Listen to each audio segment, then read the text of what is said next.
What is going on, my brothers? How you doing? What's up?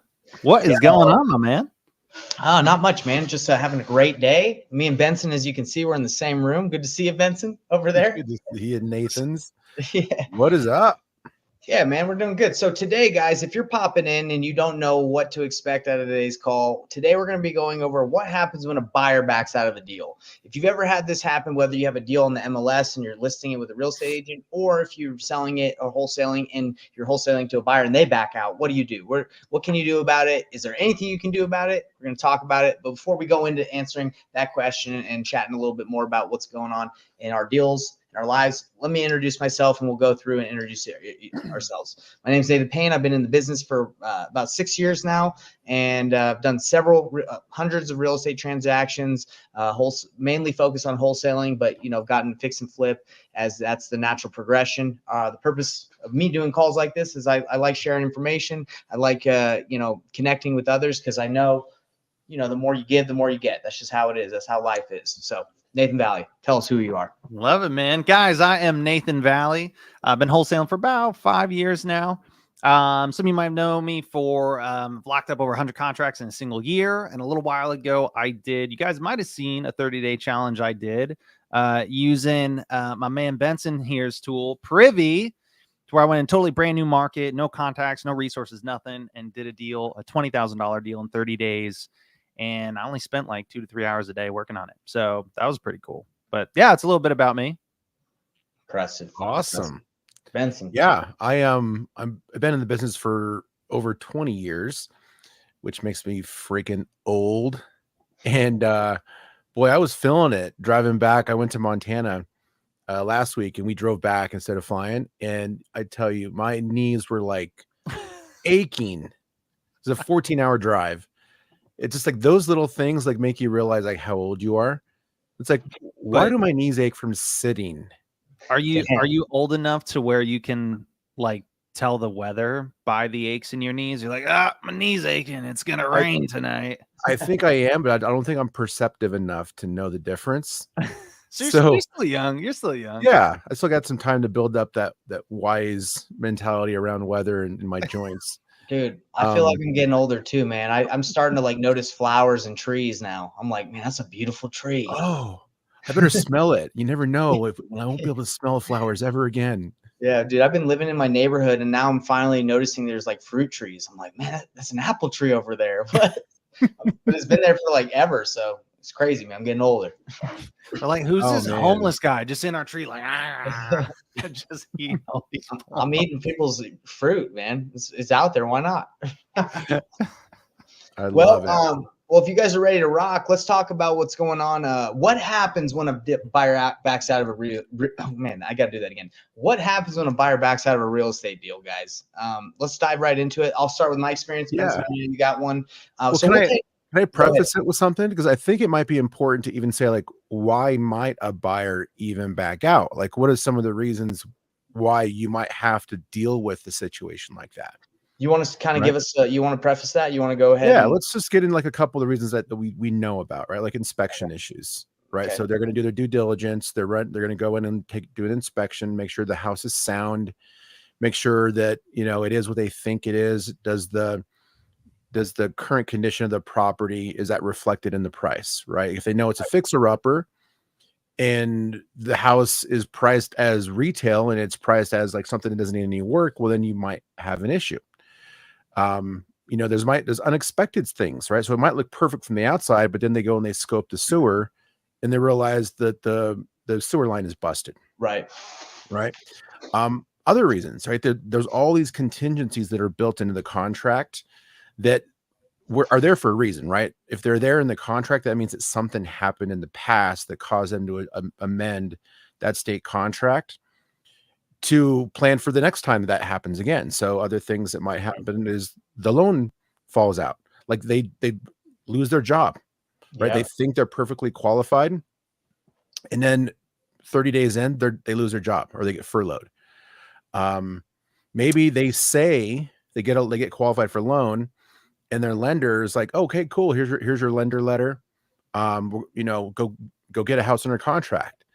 And it turns out they don't make as much money as they told everybody they did. So now their debt to income ratio doesn't match, and then they can't get a loan. Also, interest rates, right? Interest rates could increase where they're, like you're saying, they think they can afford it and then they can't, right? Maybe it's got a little higher. The interest rates increase. I had there's actually a seller I was working with to where she had already vacated the property and she's looking to sell her house in Fort Worth, Texas. And she's moving to, I believe it was Georgia, and she's closing on a house like the next day. But she's like, "Oh, my lender's giving me a hard time." And what happened was she told them that she was renting out the other house. And so they used those numbers, again, just what you were touching on, Benson, for a debt to income ratio. Well, when it came down to the wire, they're looking at the details, and long story short, she didn't end up renting it out. And the lender's like, "Well, whoa. This kind of throws a wrench into it." And so the day before closing, they end up kind of putting a pause on it. Still following up with the seller. So the lending has been on pause for, I think, like over 2 weeks. And it sounds as if she's probably not going to be able to purchase the home because of it. And so, there's a million and one issues. And even for investors, if it's an investor buyer, sometimes it can be things that we don't necessarily see or would think. Sometimes it could be something happens with the crews that they have to do those projects, or the funding for the materials, or what. There's a lot of things that kind of come into play, and you never quite know. Don't forget buyer's remorse, right? They might just not want it anymore. They might see something else. So really, and the thing is, when someone cancels within their due diligence period, they can say whatever, right? As long as they have the opportunity. So let me kind of explain the situation we just had, and then you can go, Benson, talk about yours. So I'm selling my house. We're moving to Canada, and we're on the market for a week and a half, and we get 4 offers, solid offers, and we go with one who was really excited, and she offered $625. The asking price was $649, and we got an asking price from someone else, but her offer said, "I will pay, I'll do an escalation clause, right? I'll pay more up to $651. I'll be anybody's offer by $2,000. So we had an offer at $649. So then, she was willing to go up to $651 and pay $2,000 more. So we're like, well, we'll go with her. And she was paying cash. That's what she said. She sent proof of funds. So we're like, okay, she's really flexible when we needed to close. She said she's got cash and she has that escalation clause. So, what happens, she agreed, right? And I think right after she agreed, she asked to see all the offers, and she saw offers at like $632, $649, and she looked deeper into the terms and what they were willing to do.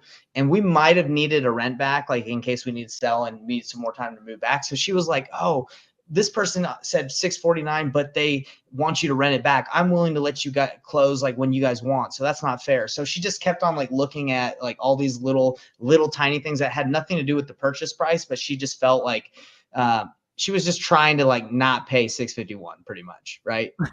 So it's she was guided by her agent, or do you?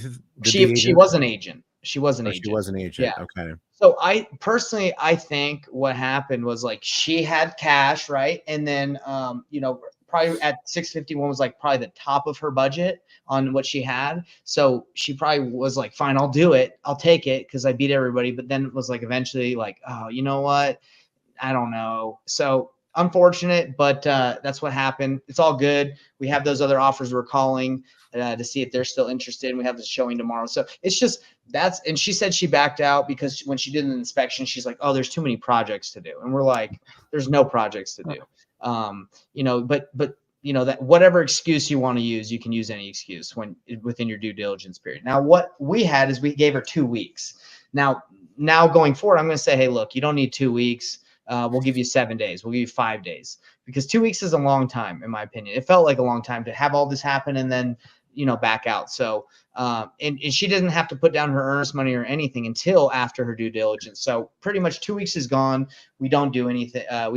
We're not really any further along. We have to start again at ground zero. And that's why I think a lot of people get annoyed with wholesalers if they roll like that, right? If they ask for a long due diligence period and they don't, perform quickly, then this happens. This is how sellers feel. They're like, "Oh crap, I got to start over." Do you think she was looking to wholesale it? Because it sounds like she might have Spend, No, like, there's the no whole way she was gonna live in it. There's no way you could wholesale this house. There's like no margin. That 651 is like the top. So I'm You just could saying, wholesale it as a subject to creative. I mean, if it cash flows, I mean, who knows? Maybe you she know was what? going to pad split it. Maybe, dude. Maybe she could have probably been doing something like that. But whatever it is, whatever she's doing, it didn't work out. And the reason why, to answer the question, what happens when a buyer backs out? If a buyer backs out in America, I know it's like different, probably in a different. Probably in Canada, I think it's a little different. Or I know in New York, like you can't really back out. Apparently, like you got to do New like, York. Oh my gosh, man, you got yeah, the attorneys and yeah, it's got everything. It's something. like, So, but anyway, it's if a lot. within your due diligence period, if you back out and you haven't like put down you get your earnest money back, right? If you did put it back down. But anyway, Yeah. that's really what happens. And what do I got to do? I got to start all over again. It's all good. That's just what happens. Do you guys want to elaborate on that? Just to answer Yeah, that one question. thing I want to touch on, and guys, this is one thing to where I'm really passionate about this when it comes to wholesaling, because a lot of times, especially when I chat with, if I'm talking to an agent that's not that familiar with wholesalers, and some of you guys, if you've watched conversations when we call agents, you might have seen me do this to where, they'll be like, "Oh, are you a wholesaler?" And I'm like, "No." Now, do I work with assignments and double close? Sure, but I'm not one of those guys, because a lot of people, agents and people on the outside, when they hear the word wholesaler, they kind of put you into this bucket of all these assumptions. And to be fair, guys, stereotypes are kind of stereotypes for a reason sometimes, right? And there's a better way of doing the business to where, that perfect example. I mean, thank God it's not super urgent, like in your scenario, Nate, but Yeah. guys, a lot of the sellers and people that we work with, they do have real situations. They've got stuff going on in life. They don't necessarily have the two. And also, Nate, you're a much more experienced investor. You've done a ton of deals. I mean, all three of us, we have the pain of experience to where we know, just because we got an accepted offer, we know it's not a done deal yet. Right. Yeah. Most other people don't think that way. They think, oh, we've got an offer, it's accepted, like it's a done deal, and they start kind of counting the money before it's in their account, and they start making adjustments to their life, banking on that person following through. And so it ain't done until that money hits your pocket, brother. It ain't done until even when the closing docs are signed, sometimes like you still have to fund, right? So there's issues that happen like with funding, even like when you have a hard money lender, sometimes they don't get the money there in time and everyone's like, what's going on? So yeah. And that's why specifically with wholesaling, it's so important. I'm so passionate about have the conversation in a way to where you can be transparent with the seller or the agent about what you're doing. And guys, I promise you, there is a way, like you can do it in a way that is, one, still really effective, and two, you're able to provide the solution that's best for that seller, but doing it a way that where everybody knows what's going on, and they can make the decision for themselves as to, hey, if they're kind of on board with that or not. 100%. Well, Benson, I don't know what happened to my man over here. We can't see you, but I know he had to. I can't see you. I don't know if something happened to your camera or. Whoa, can you hear me? I can hear you. We can hear you, brother. You're the ghost. That's weird. Yeah, it's all good. Just maybe check your settings, but okay. Probably a power outage from all the lights you got on in that beautiful house in the background. I don't know what could have happened here. 1 second. Yeah, you're all good. Just check your settings and then go to camera. I had a, speaking of what to do when a buyer backs out. So, there's kind of agent world, but there's also the wholesale world. So yeah, go through that scenario, Nathan. I had a deal one time to where had a wholesale deal. We had the buyer lined up. We had EMD, everything. Mm-hmm. Closing was supposed to take place. It was either Thursday or Friday. And out of nowhere's the buyer gets cold feet, says she wants to back out. And we're like, no, like it is too, like you can't. And there was nothing wrong. It's not like something popped up she walked the property, she saw it, like, and it was a house that needed a lot of work. Like she knew exactly what she was getting into. She just like, and when I asked, I was like, well, like, why the sudden change in heart? Like, you love this deal, you know, when you first looked at it. Why the sudden change in heart? And the answer, she was just like, I don't know. I don't I don't have the feel best good feeling about about it. it. I'm like, Mm. well, unfortunately, it doesn't work that way. Well, and you guys would think, oh, well, you got the paperwork, you got the EMD. She doesn't have a choice. It's a done deal. And guys, this is where experience it comes into play. So this was in, was it North or South Carolina? It was an attorney state. And so the title company and closing attorney basically notify us, letting us know, hey, they're not putting the deal through. And she had already signed closing documents. Yeah, I forgot to make that important point. She signed closing documents that morning. And like that afternoon or evening, she was like, I don't want to do this anymore. That's It might have been, taking it I pretty think that's what far. it was. She signed Thursday morning, and then on Friday, she calls and she's like, I don't want to do this anymore. And so basically the title company and closing attorney are like, hey, so yeah, we're not going to fund this deal. We're not going to push it through. I'm like, what do you mean? Like, Yeah. she signed. Like, it's all there. And it was interesting. I was definitely a little agitated, but I kept my cool. And I had a conversation with the attorney, and he explained, he was like, look, he was like, I totally understand where you're coming from. He was like, but if I were to fund this, me being the closing attorney, and if she were, and she doesn't want it to go through, he was like, well, if I still fund it, even though she signed and everything, she could sue me.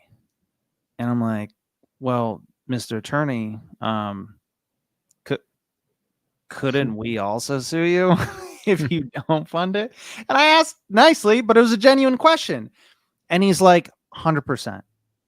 He was like, but he was like, the way the law is written, when I'm representing a client and it's a situation like this and we fund it, he was like, yes, you could sue me, but the worst thing that happens is, you know, it's a lawsuit and I lose money. He was like, with her, because I'm representing her, he was like, I could lose my license. And he's like, that's happened to people before. And he's like, I'm really sorry. He's like, but I can't risk my whole livelihood on it. And I really appreciated him explaining that. You know, it was still a little frustrating, but I wasn't upset with him because, like, I get it. You know, you got to kind of think ahead. Now we did get the EMD, but the deal didn't go through. So it was one of those things to where. How did that EMD get released to you? Because I'm curious. I've had a similar situation, but EMD was not easy to get. How did that happen? It was with the title company or closing attorney, and But they released it to us. They just gave it to you? Yeah, because like he knew, because I also said on that, well, we're 100% getting the EMD. He's like, yeah, 100%.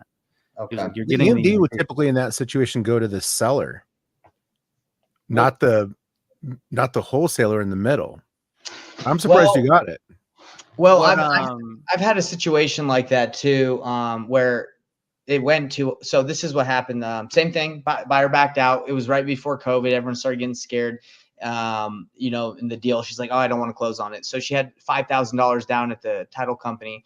The thing with that in Utah, I don't know if it's the same wherever you did the deal, but the title company is like they're like a middleman, right? They don't take anyone's side. So they're like, "Hey, we're not going to be able to release this money unless both sides agreed that it's getting released." So obviously we call the seller the buyer that backed out, and she's like, yeah, no, I want my money back. So we waited 2 years and it was just sitting there, $5,000.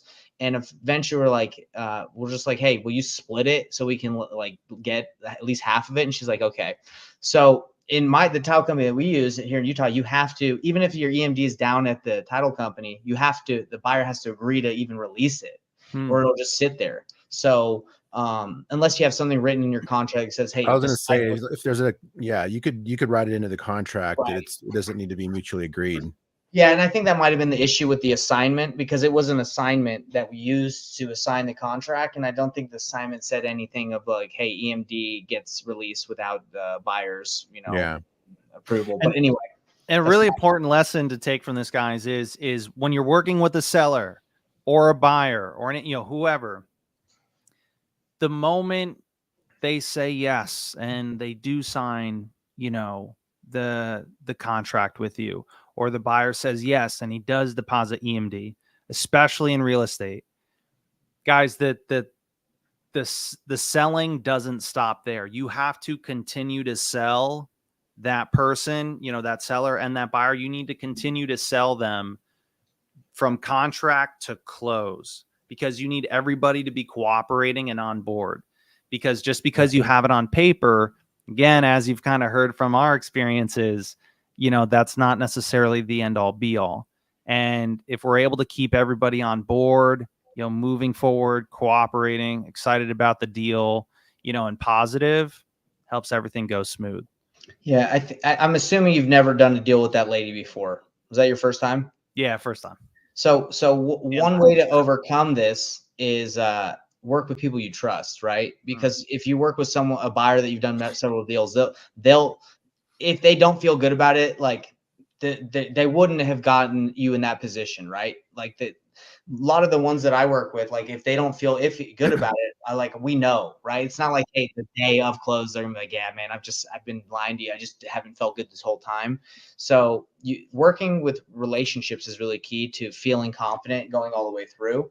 But yeah, just like you said, Nathan, like you never know. And that's why, like when this happened, I was like, we'll see. And everyone's like, well, when are you moving? And I'm like, well, the due diligence isn't over yet. So we'll see. And I think just having that expectation, everybody that gets into real estate, whether it's MLS, you list it, or with a cash offer, just don't get too excited until it closes. Yeah. Oh yeah. It can die all along the way. Even after due diligence, it can die. Yeah. Right. Due diligence is when it has a higher chance of dying because of inspection issues.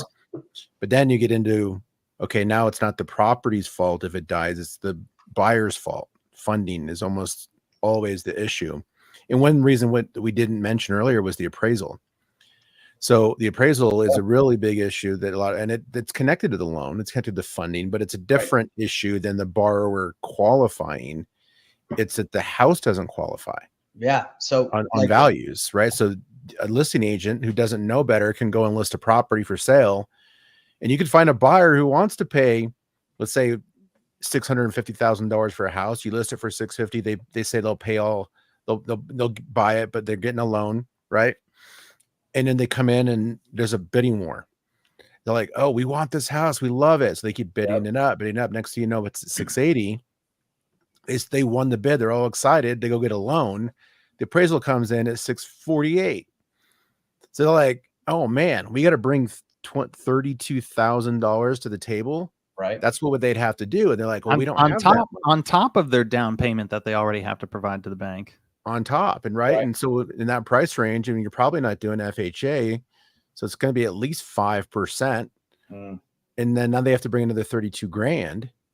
They're like, what the heck's going on here? Right. So that is another really big reason why deals will fall out. But let's get to the point of like, what do you do in those situations? Right. So you still have a chance to save it. Right. Yeah. Just like Valley was saying, like you can still negotiate. You're still selling along the way, even if like nothing's going wrong. Nathan was basically saying you're selling even if nothing's wrong, just to keep everybody moving in the same direction. Yeah. If something goes wrong, like what happened to you. Right. There's a chance you could have lowered the price. Right. If I didn't have the other 4 offers or 3 offers that were there behind that said, this is what happened when we had said signed with her, the other 3 were like, why didn't you tell us about highest and best? We would have offered more. So we're at a position where like, okay, maybe we could still get more. I'm not worried. We're not in any rush. So, but if you don't have backup offers already and you're like, that was the only person, you can obviously call them and say, hey, let's get down to business. Like what really happened? What was it? Was it, what's the real issue? What's the real issue here? And you can save it. So mainly, usually I would say it's price. Usually when people don't feel good about making a purchase, I would say that price or just restructuring the deal in some way. So I closed my deal. I'm not sorry, Nathan. I'm not trying to like, you got me, bro. Poo in your party, but I closed last week on my deal. And even the day of closing, we had to restructure the deal because the lender was only willing to give a portion of the money that we had agreed upon back to the buyer to use for their seller concessions. And so we had to amend the contract like an hour before closing. Oh man. Now it actually ended up working out in my favor because the lender was said, we can't allow you to give this more money than this amount. It was some ratio back to them.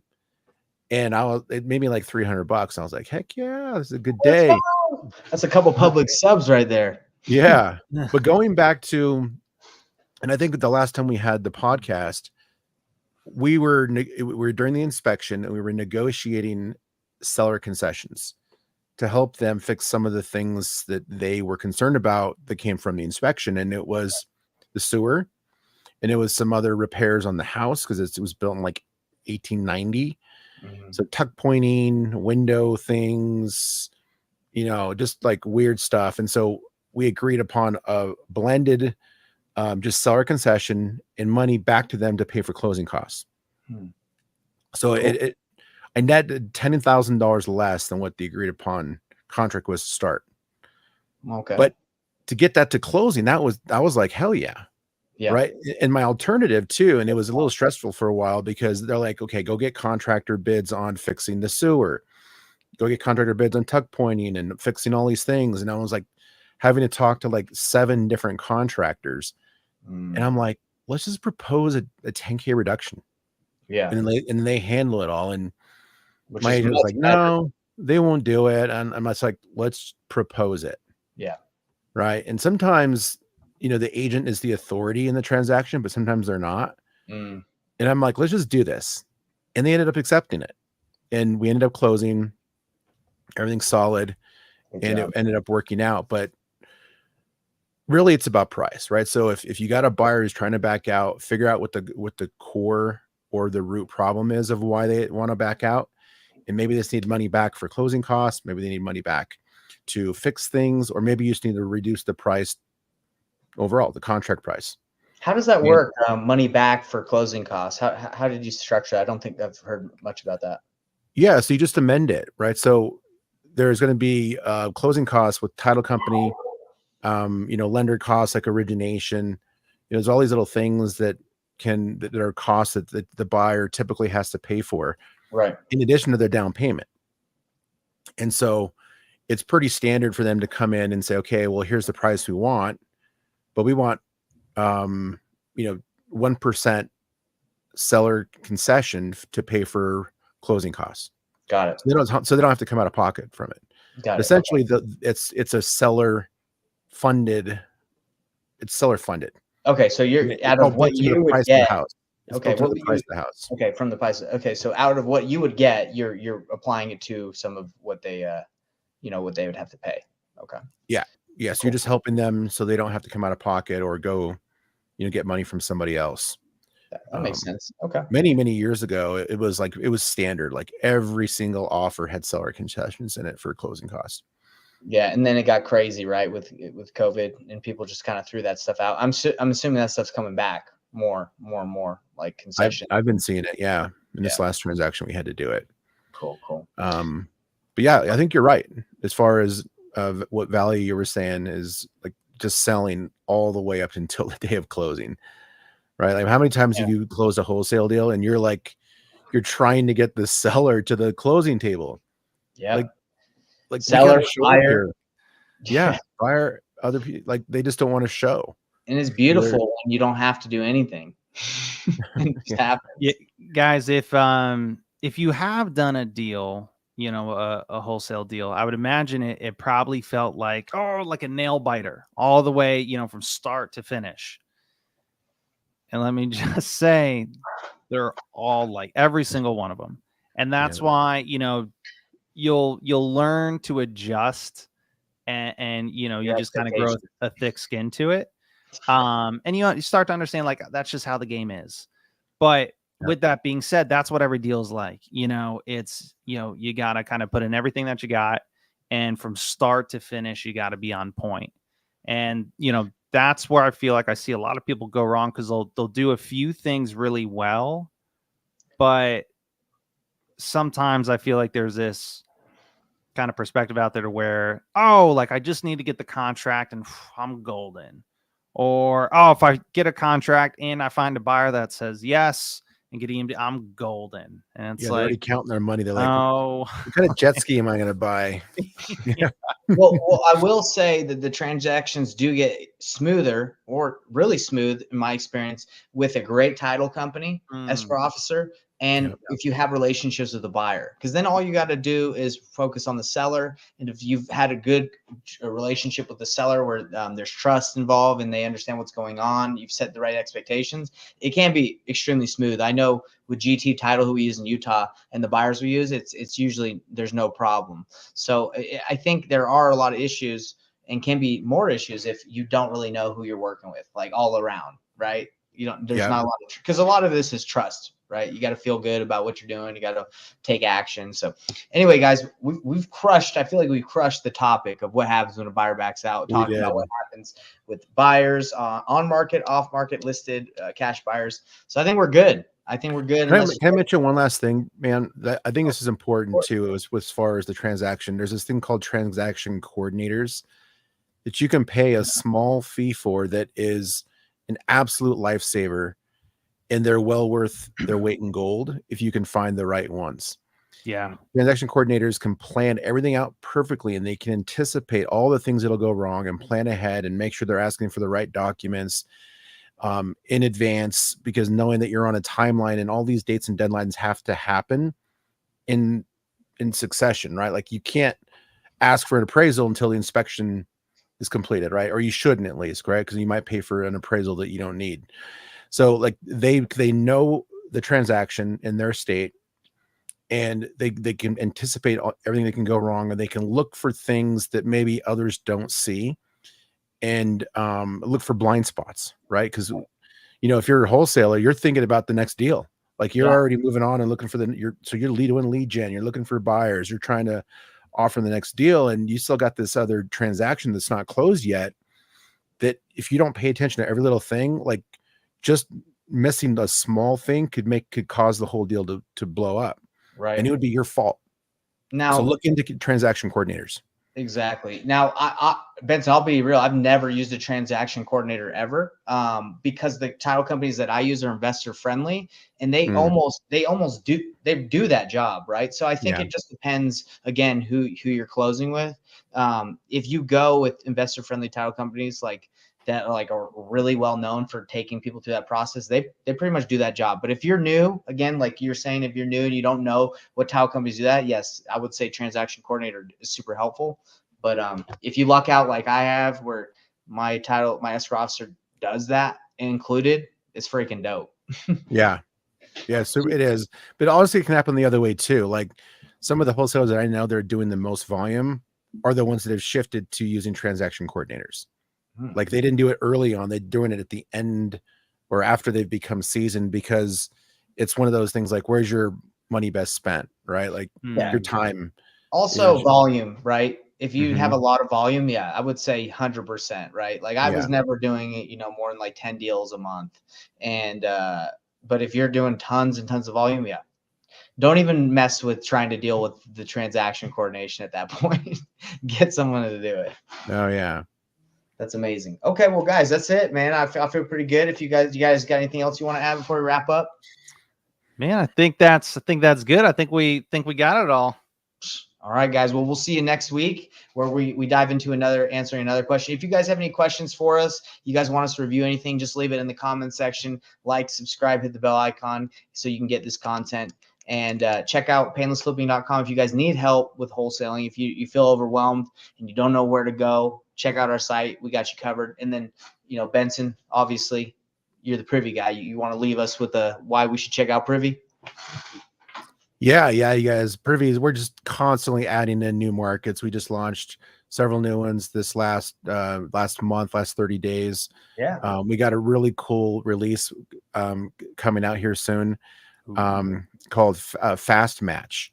So it's a brand new approach to reverse engineering properties and deals that are happening in your market, and then using algorithms to recreate those automatically. So keep an eye out for that. That sounds cool. We're gonna have to do a call on that. Dope. Sounds high tech. That sounds like AI right there. Oh yeah. All right, guys. See you later, everybody. See you. Bye, everyone. Later, guys.